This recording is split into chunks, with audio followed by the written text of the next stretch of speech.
Welcome to நம்ம இ-சேவை channel. நம்ம இ-சேவை சேனல்ல என்ன டாபிக் பத்தி பேச போறோம் அப்படின்னு பார்த்தீங்கன்னா, ஓபிசி சர்டிஃபிகேட் வந்து நம்ம வந்து எப்படி வாங்கணும்? எப்படி ரிஜெக்ட் பண்ணாம வாங்கணும்? என்னென்னக்கான டாக்குமெண்ட் வேணும்? எப்படி அப்ளை பண்ணா இதெல்லாம் கிடைக்கும்? அப்படின்றத பத்தி தான் பார்க்க போறோம். அது மட்டும் இல்லாம ஒரு 5 விஷயம் வந்து ரிஜெக்ஷனுக்கான ரீசன வந்து நம்ம சொல்றோம். அது இல்லாம தவிர்த்துட்டீங்கன்னா, உங்களோட ஓபிசி சர்டிஃபிகேட் வந்து எந்த தடை இல்லாம வந்து வந்துரும். கண்டிப்பா யூஸ்ஃபுல்லா இருக்கும்னு நெனைக்கிறேன் இந்த வீடியோ. நம்ம இ-சேவை சேனல் வந்து ஃபர்ஸ்ட் டைம் பார்க்கறனா மறக்காம வந்து சப்ஸ்கிரைப் பண்ணி உங்க ஆதரவு குடுங்க. நம்ம சேனல்ல வந்து ரெகுலரா நெறைய வீடியோக்கள் போட்டுருப்போம். உங்களுக்கு ஃப்ரீயா இருக்கிற டைம்ல வந்து பாருங்க. வாங்க வீடியோக்குள்ள போகலாம். இப்போ ஓபிசி சர்டிஃபிகேட்ட பொறுத்தவரைக்கும் என்ன பிரச்சனை? என்னத்துக்காக ரிஜெக்ஷன் ஆகுது? நம்ம ஏன் வந்து அப்ளை பண்ணோம்? என்னென்ன தேவை? அப்படின்றத பத்தி முன்னாடி தெரிஞ்சுக்கலாம். ஓபிசி சர்டிஃபிகேட்ட பொறுத்தவரைக்கும் என்னன்னா, நம்மளுக்கு வந்து கவர்ன்மென்ட் ஜாப் வந்து அப்ளை பண்ணுவோங்க இல்லையா? ஒரு சென்ட்ரல் கவர்ன்மென்ட் ஜாப் எடுக்குறோங்க அப்படின்னா, ஓபிசி இருந்தா அந்த கேட்டகரி கீழ வந்து அப்ளை பண்ணும்போது உங்களுக்கு வந்து குறிப்பிட்ட சலுகை கிடைக்கும். சரியா? அதே மாரி அ ஸ்டேட் கவர்ன்மென்ட்ல வாங்கும்போது உங்களுக்கு வந்து பார்த்தீங்கன்னா, ஓபிசி வாங்குனீங்கன்னா, உங்களுக்கு குறிப்பிட்ட சலுகை வரும். இத வந்து எந்தெந்த கம்யூனிட்டிலாம் சேர்ந்து குடுக்குறாங்க அப்படின்னு பார்த்தீங்கன்னா, பிசிக்கும், எம்பிசிக்கும் வந்து பார்த்தீங்கன்னா, அந்த இது வந்து குடுக்குறாங்க. இதுல வந்து நம்ம வந்து குடும்ப வருமானம் வந்து 8,00,000க்கு உள்ள இருக்கணும். அதுக்கு மேல இருக்கக்கூடாது. அதே மாரி நீங்க நிரந்தரமா தமிழ்நாட்டுல இருக்கிறதா குடியிருக்கிற இதா இருக்கணும். சரியா? இது வந்து டாக்குமெண்ட்டு. எதுக்காக வந்து அப்ளிகேஷன் வந்து ரிஜெக்ட் பண்றாங்க? அப்படின்றத பத்தி பார்த்தீங்கன்னா, ஒரு 5 டீட்டெயில வந்து நம்ம வந்து எடுத்து வச்சிருக்கோம். ஃபர்ஸ்ட்டு நீங்க எடுக்க வேண்டிய விஷயங்கள் என்னன்னா, ஆ உங்களுக்கு கம்யூனிட்டி சர்டிஃபிகேட் இருக்கணும், இன்கம் சர்டிஃபிகேட் இருக்கணும், அதுக்கப்புறம் அட்ரஸ் ப்ரூஃபு, அதுக்கப்புறம் வந்து பார்த்தீங்கன்னா, ரேஷன் கார்டு எல்லாமே வந்து பார்த்தீங்கன்னா, கரெக்ட்டா இருக்கணும். அது இல்லாம நீங்க வந்து கம்யூனிட்டி வந்து இந்த கம்யூனிட்டிக்குள்ள மட்டும் இருந்தா மட்டும் தான் நீங்க வந்து அப்ளை பண்ண முடியும். மத்த கம்யூனிட்டிக்கு வந்து அப்ளை பண்ண முடியாது. சரியா? இது 5 விஷயத்து இல்லாம நீங்க வந்து ஓபிசி வந்து அப்ளை பண்ண முடியாதுங்க. அதான் ஃபர்ஸ்ட் விஷயம். என்ன அப்படின்னு பார்த்தீங்கன்னா, இன்கம் சர்டிஃபிகேட் வந்து 8,00,000க்கு உள்ள இருக்கணும். சரியா? ஃபர்ஸ்ட் விஷயம். மேக்ஸிமம் நான் வந்து தமிழ்நாட பொறுத்தவரைக்கும் ஒரு 2, 2.5க்குள்ள இருந்தா ஓகே. சரியா? 2.5க்கு மேல இருந்தாலும் கொஞ்சம் சிரமம் தான் அப்ளை வாங்குறதுக்கு. அதுக்கப்புறம் என்ன பண்ணணும் அப்டின்னா, நீங்க வந்து யாரு பேர்ல வந்து அப்ளை பண்றீங்க? சரியா? அப்ப வந்து இப்போ வந்து ஒரு 5 பேர் இருக்கிறோம்னு வச்சுக்கோ ஃபேமிலில. அப்பா, அம்மா, மகன், மகள், இன்னொரு மகள் இருக்காங்கன்னு வச்சுக்கோங்களேன். இப்போ பெரிய மகளுக்கு வந்து நீங்க அப்ளை பண்றீங்க அப்டின்னா, பெரிய மகளோட பேர்ல தான் இன்கம் எடுக்கணும். அப்ப நான் வந்து அப்பாவோட இன்கம் இருக்கு, அம்மாவோட இன்கம் இருக்கு. அந்த சர்டிஃபிகேட் வச்சு நான் அதுல ஃபேமிலி வருது தானே, எனக்கு அதுல வச்சு அப்ளை பண்ணி குடுங்கன்னா, அப்ளை பண்ண மாட்டாங்க. இப்போ அப்பாவும் அப்பா, அம்மா, மகன் இப்ப யார் பேர்ல ஓபிசி சர்டிஃபிகேட் வேணுமோ, அவங்க பேர்ல இன்கம் சர்டிஃபிகேட் வரணும். யாரா இருந்தாலும் சரி, அப்பாவா இருந்தாலும் சரி, மகனா இருந்தாலும் சரி. அதுக்கு தனியா வந்து நீங்க அப்ளை பண்ணி வாங்கணும். ஃபேமிலி இதோடது வச்சு நம்ம வாங்கணும்னா அப்ளை பண்ண மாட்டாங்க. அதே மாரி கம்யூனிட்டிய வந்து நான் சொன்னேன் இல்லையா? கம்யூனிட்டில வந்து பார்த்தீங்கன்னா, எந்த கம்யூனிட்டி வருது அப்படின்றது எம்பிசி, பிசில அந்த குறிப்பிட்ட கம்யூனிட்டிக்கு மட்டும் தான் வந்து கிடைக்கும். அதுக்கு மட்டும் தான் இதுன்னும் நீங்க வந்து வேற கம்யூனிட்டி வந்து பண்ணக்கூடாது. அதே மாரி அட்ரஸ் ப்ரூஃபு, ஆதார் கார்ட்ல ஒண்ணு, ரேஷன் கார்ட்ல ஒண்ணு, இது மாரி வந்து டிஃபரெண்ட்டா இருக்கக்கூடாது. அதே மாரி நீங்க அந்த டிஸ்ட்ரிக்ட்ல தான் இருக்காங்களான்னு சொல்றத கரெக்ட்டா தெளிவா இத மென்ஷன் பண்ணிக்கோங்க. ஒரு சில பேர் என்ன பண்ணுவாங்கன்னு வச்சுக்கோங்களேன், ஃபர்ஸ்ட்டு வந்து வேற டிஸ்ட்ரிக்ட்ல இருந்திருப்பாங்க. அதுக்கப்புறம் இப்போ தற்காலிகமா வந்து வேற டிஸ்ட்ரிக்ட்ல வந்து குடியேறி இருப்பாங்க. அதுக்கப்புறம் வந்து என்ன பண்ணியிருப்பாங்கன்னா, ஆதார் கார்ட்ல மட்டும் மாத்திருப்பாங்க. ரேஷன் கார்ட்ல வந்து மாத்தாம வச்சிருப்பாங்க. அட்டாச் பண்ணும்போது ரேஷன் கார்டு இதுக்கும் டிஃபரெண்ட்டா வருது அப்படின்னு சொல்லிட்டு அவங்க வந்து ரிஜெக்ஷன் பண்ணிடுறாங்க. அதே மாரி இன்கம் சர்டிஃபிகேட் வந்து வைக்கும்போது, நீங்க வந்து ஐடி ரிட்டர்ன் பண்ணியிருந்தீங்கன்னா, அதுக்கான சர்டிஃபிகேட்டு, அதுக்கப்புறம் இன்கம் சர்டிஃபிகேட் இந்த மாரி வந்து ஃபேமிலில வந்து கவர்ன்மென்ட் ஜாப்ல இருந்தாங்கன்னா, அதுக்கான அவங்க வந்து இன்கம் வந்து இப்ப டாக்ஸ் வந்து ஃபைல் பண்ணியிருப்பாங்க. அந்த சர்டிஃபிகேட்லாம் வைக்கணும். வைக்காம வச்சீங்கன்னா, உங்களுக்கு இந்த மாரி பிரச்சனைகள்லாம் வரதுக்கான வாய்ப்பு இருக்கு. அதேமாரி கேட்டகரி வந்து அ ஓபிசி, பிசி அவங்களுக்கு மட்டும் தான் இது. மத்தவங்களுக்கு வந்து அக்செப்ட் இல்ல. அதுக்கு சொல்ல வராங்க. இது வந்து கரெக்ட்டா பார்த்துக்கோங்க 5 சர்டிஃபிகேட்டு. இந்த 5 பாயிண்ட் வந்து நீங்க நோட் பண்ணிக்கோங்க. அதுக்கப்புறம் தேவையான டாக்குமெண்ட் என்ன அப்படின்னு பார்த்தீங்கன்னா, ஃபோட்டோ, அட்ரஸ் ப்ரூஃபு. அட்ரஸ் ப்ரூஃப்ல வந்து கம்பல்சரி வந்து ஆதார் கார்டு இருக்கணும். அதேமாரி ரேஷன் கார்டு 2மே இருக்கணும். இதுல வந்து அதேமாரி ப்ரூஃப் ஆஃப் இன்கம்ல வந்து சர்டிஃபிகேட் வந்து pay slip, income certificate. Income certificate வாங்கும்போது கம்பல்சரி நீங்க வந்து உங்க பேர்ல இருக்கணும். மத்தவங்க பேர்ல வரக்கூடாது.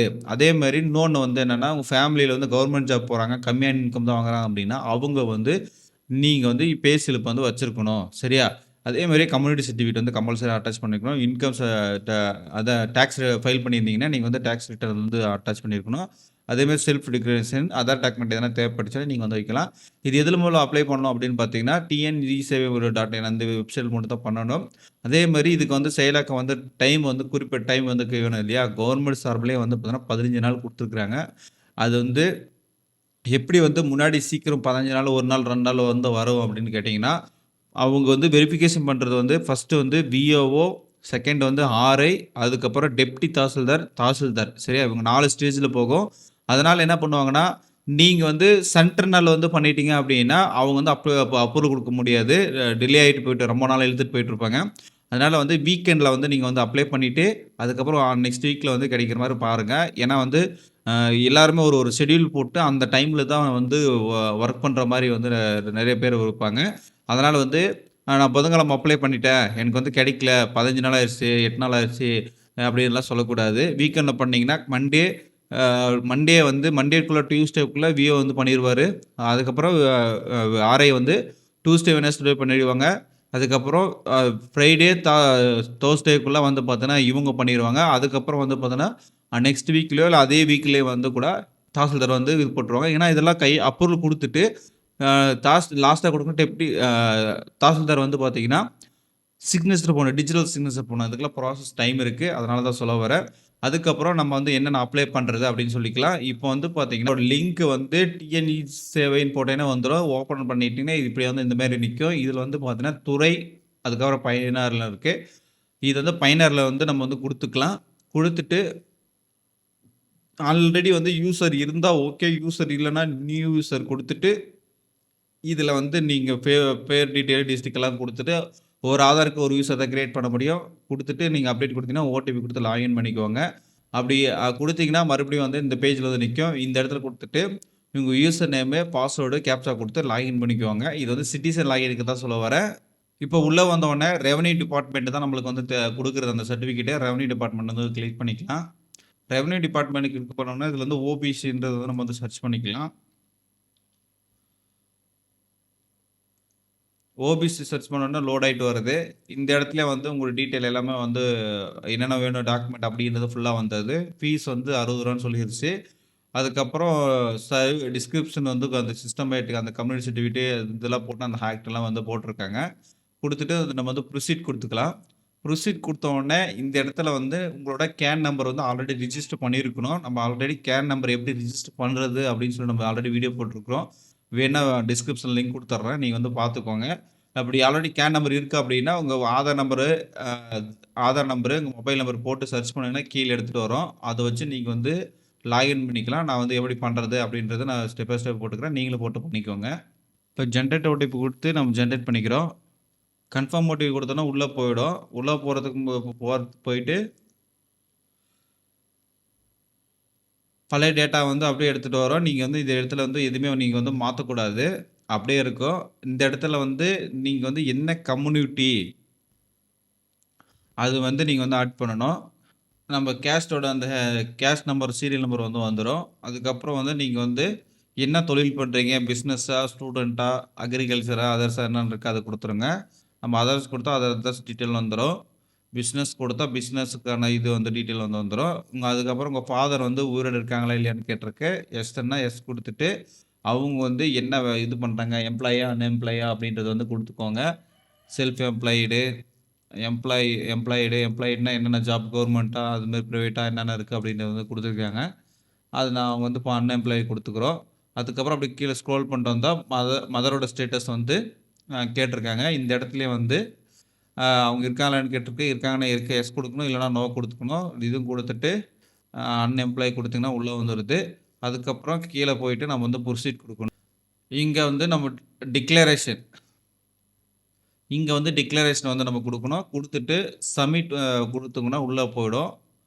உள்ளே போனோன்னா இந்த சிஎஸ் ஆப்ரேட்டருக்குலாம் வந்து ஒரு நோட்டிஃபிகேஷன் வருது. அதேமாதிரி பெனால்ட்டி வந்துடும். கரெக்டாக ஸ்கேன் பண்ணி கரெக்டாக மெயின்டைன் பண்ணணும் அப்படின்னு சொல்லியிருக்காங்க. கரெக்டாக பார்த்துக்கோங்க. அதேமாதிரி இங்கே photo, address proof, community certificate, self declaration, income tax return, Aadhaar document, proof of income இதெல்லாம் வந்து அதில் இம்பார்ட்டன்ட் போட்டிருக்காங்க. இது 4 வந்து மெயின்னு போட்டாங்க. சரியா? 3 வந்து ஆப்ஷனலு, கம்பல்சரி. ஆனால் நீங்கள் வந்து அட்டாச் பண்ணணும். அதேமாதிரி செல்ஃப் டிக்ளரேஷன் எங்கே டவுன்லோட் பண்ணுறதுன்னா இங்கே வந்து கிளிக் பண்ணிவிட்டு இங்கே உள்ள கிளிக் பண்ண உடனே இங்கே டவுன்லோட் ஆகும். வெயிட் பண்ணணும். டவுன்லோட் ஆயிடுச்சு செல்ஃப் டிக்ளரேஷனு. இதை வந்து நம்ம வந்து ஓப்பன் பண்ணி நம்ம வந்து இங்கே வந்து சிக்னேச்சர் வந்து போட்டு நீங்கள் வந்து மறுபடியும் வந்து அப்லோட் பண்ணுற மாதிரி இருக்கும். இங்கே வந்து ஃபோட்டோ கொடுத்துட்டு ஃபோட்டோட சைஸ் வந்து என்ன பண்ணியிருக்காங்கன்னா 50 கேபிக்குள்ளே வந்து ரீசைஸ் பண்ணியிருக்கணும். இந்த இடத்துல வந்து டாக்குமெண்ட் நம்பர் 1 அதே மாதிரி குடுத்து நீங்க வந்து அப்லோட் பண்ணணும். அடுத்தது வந்து அட்ரஸ் ப்ரூஃப் குடுத்துட்டு, அட்ரஸ் ப்ரூஃப்ல வந்து ஃபர்ஸ்ட் வந்து டாக்குமெண்ட் நம்பர் வந்து 2 நீங்க வந்து என்ன வேணா குடுத்துக்கலாம். நீங்க இந்த சீரியல் நம்பர் குடுத்தாலும் சரி, என்ன வேணாலும் குடுத்துக்கலாம். குடுத்துட்டு ஆ ஆதார் கார்ட வந்து அப்லோட் பண்ணணும். அப்லோட் பண்றதுக்கு இங்க கார்டு குடுத்தீங்கன்னா, உள்ள போயிட்டு வந்து அப்லோட் பண்ணணும். லொகேஷன் வந்து சூஸ் பண்ணணும். அதே மாரி ரேஷன் கார்டுக்கு வந்து ரேஷன் கார்டு குடுத்துட்டு, நீங்க வந்து அட்ரஸ் ப்ரூஃப் குடுத்தணும். அதே மாரி community certificate, self declaration, tax return இருந்தா குடுங்க. ஆதார் டாக்குமெண்ட்ல வந்து இருந்தா குடுங்க. அதே மாரி ப்ரூஃப் ஆஃப் இன்கம் வந்து பார்த்தீங்கன்னா, இன்கம் சர்டிஃபிகேட் வந்து கம்பல்சரி வந்து அப்லோட் பண்ணணும். இதெல்லாம் இருந்தா மட்டும் தான் நீங்க வந்து இது வந்து எலிஜிபிளு. சரிங்களா? இப்போ வந்து குடுத்துட்டு சப்மிட் குடுத்தீங்கன்னா, ரூ. 60 பேமெண்ட் பண்ணீங்கன்னா போதும். அதுக்கப்புறம் இந்த அக்னாலஜ் நம்பர் இங்கேயே வருது இல்லையா? இத வச்சு நீங்க வந்து சர்ச் பண்ணி பார்த்தீங்கன்னா, உங்களுக்கான டாக்குமெண்ட் நம்பர் வந்து பார்த்தீங்கன்னா, வந்துரும். ஸ்டேட்டஸ் என்ன அப்படின்றது ஒண்ணொண்ணா தெரிஞ்சுக்கலாம். கண்டிப்பா இந்த வீடியோ புடிச்சிருக்கும்னு நெனைக்கிறேன். நெறைய பேருக்கு வந்து ஓபிசி சர்டிஃபிகேட் அப்ளை பண்றவங்களுக்கு ரெஜிஸ்டர் ஆகாம பண்றதுக்கு இந்த வீடியோ வந்து கண்டிப்பா வந்து ஷேர் பண்ணுங்க. யூஸ்ஃபுல்லா இருக்கும்னு நெனைக்கிறேன். நம்பி சேவை சேனல்ல வந்து தொடர்ந்து இணைந்திருங்கள். நெக்ஸ்ட் வீடியோல வந்து சந்திக்கலாம். பை.